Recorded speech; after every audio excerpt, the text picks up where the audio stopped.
Hi, welcome back to my office. My name is Christopher as always. For the past 36 days now, I have been growing arugula in the Botanium hydroponic grow station. And the last video I did sprinkle in the seeds for this grow. Some of you mentioned that, and I also mentioned that hey, it is a lot of seeds and it's probably going to be needed to be thinned out. I didn't do that, and this is the result.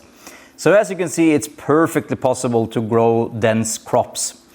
And I really wanted to test this out with arugula and test it out with the amount of seeds that I would like to grow it with, because it's kind of been my system and it's been working perfectly for me. I grow really dense, the same thing I do with my basil, and I do it with arugula, and I do it with all sorts of crops. And I wanted to really test out the system with the grow light that was provided. It was, I think it was a 15 watt, or was it 12, or I don't remember. But it was in the last video, so you should check that out if you're interested. And I really wanted to see how far I could push it. And what I wanted to show off is what's really possible if you have a small unit like this, and you have it in the kitchen, in the windowsill, or under a grow light. Like I would recommend to use a grow light, and the one that Botanium provided, it's just perfect for this size of a grow. And as you can see, this really starts to look like something that you can harvest from. When you see the pictures online from these types of companies that are growing, this doesn't look the most beautiful, so it's not the most aesthetically pleasing picture when you see something full like this. But as something that you would be able to take advantage of as a family and be able to grow enough so it's actually worthwhile, you really need to look at what you can do when you really grow this dense. So I'm going to show a couple of clips, first from the amount of seeds that I put in, and also I'm going to show you after a few days what it looked like, and we'll be right back. Now that I have washed and rinsed the pebbles, I have also filled the whole thing with water and put in nutrients according to whatever it's supposed to be. I found a packet of the rocket seeds. Well, it's arugula. Yeah, rocket. Is that the same name? I learned something today. So what I'm going to do now is to just gently place some seeds on top of this. And I was really curious the first time I did this, because it says to just put the seeds on top and then just start the whole system, and it will just keep it moist.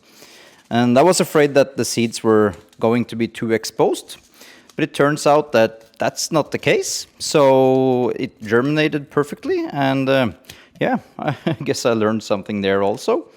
So it really isn't something that you need to worry about.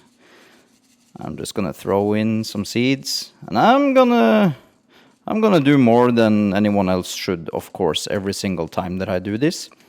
That's just because I want to pick and eat right from the get-go. So yeah, that's about it.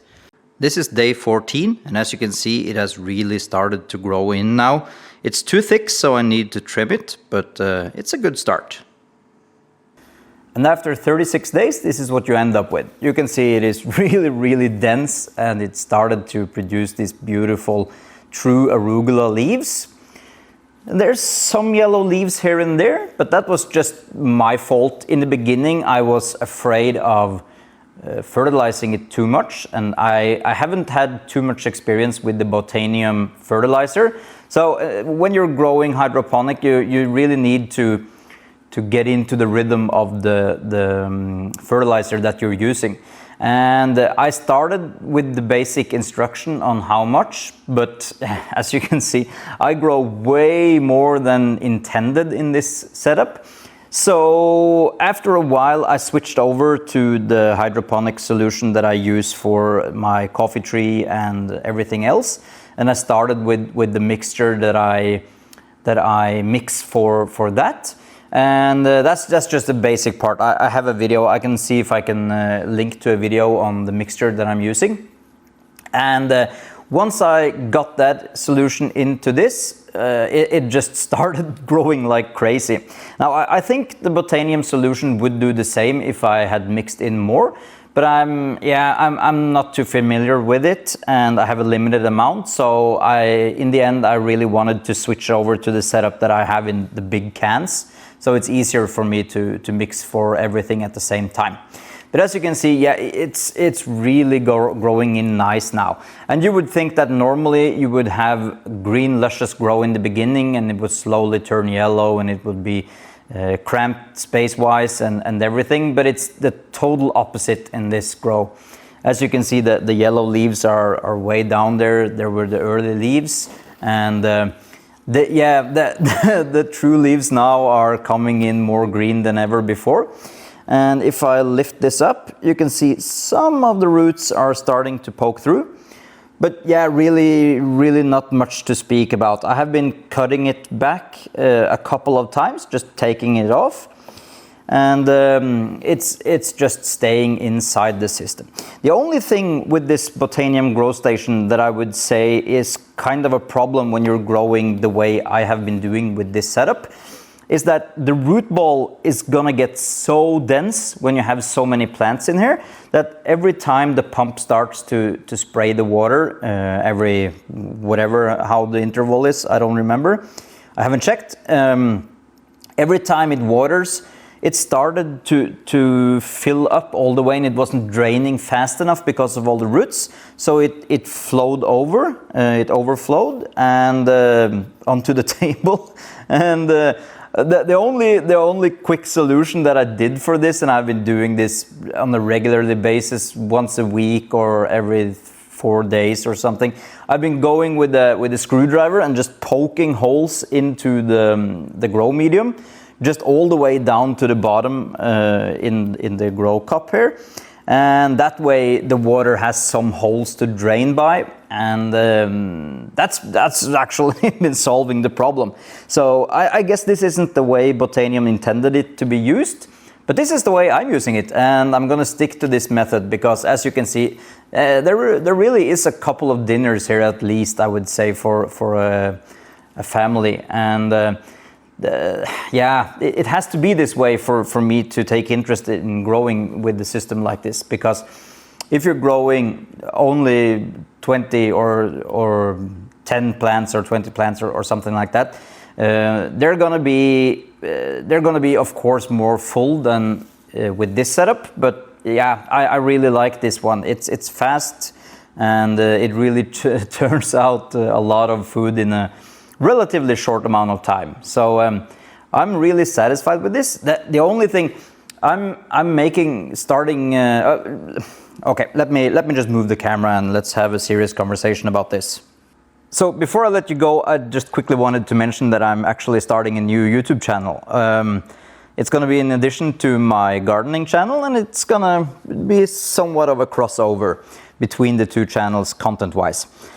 Well, since I don't have enough time to upload on one channel, I figured it would be really smart to open a second channel. So yeah. Anyway, what I'm going to do in the beginning is actually one of the first things that I want to make a video about. Is I've been teasing it in my last video, and I'm making reality of it. I wanted to redo the whole electronic setup in this. I wanted to have it Wi-Fi connected, and I also wanted to get rid of this charging cable or this cable. When I'm refilling this, it's somewhat of a hassle. I really wouldn't mind. It's just that there's so many wires down where I have it, so it's a little bit of a hassle. And I have been working a little bit on redoing that. So my next video is probably gonna be a video where we start a new grow with this system with new electronics. And I also think I know that Kang Star, my good friend in, where does he live? Texas? he has the same system, and I really wanted to see if we can do something fun together. I'm gonna challenge him for that, and I'm gonna ship him also the electronics that I'm making for this, and also a new 3D printed base. So yeah, that's gonna be the next one, and I'm also gonna release my first video on the new channel where I go into a lot of details on the electronics, and we're gonna build it, we're gonna test it, we're gonna make some firmware for it, and everything. So for those of you who really like the more technical part of things, I've been holding back the technical stuff on my channel because I figured people that are growing things might not be interested in all the technical electronic stuff. So I want to keep that on a second channel. So, but there's going to be so many of the things that's going to be. One part of the video is going to be about the gardening part of it, and the second part is going to be about the technical stuff of it. So there's a lot of things going on in the greenhouse, and there's also my hydroponic grow station that I 3D printed and made. That's something that some of you might be interested in the more technical aspects of. So yeah, just wait for that. I'm gonna turn the camera around and just quickly show you what I'm talking about. Okay, hold on. Don't get nauseous. So this is actually the prototype now. I'm in the finishing state of doing the electronics for it. So I'm gonna send the PCBs over to China for manufacturing, and then we're gonna get it back and see if we can put it all together. So yeah, this has been Christopher saying may the force be with you, and hopefully I will see you soon when we do some more electronics together. Bye!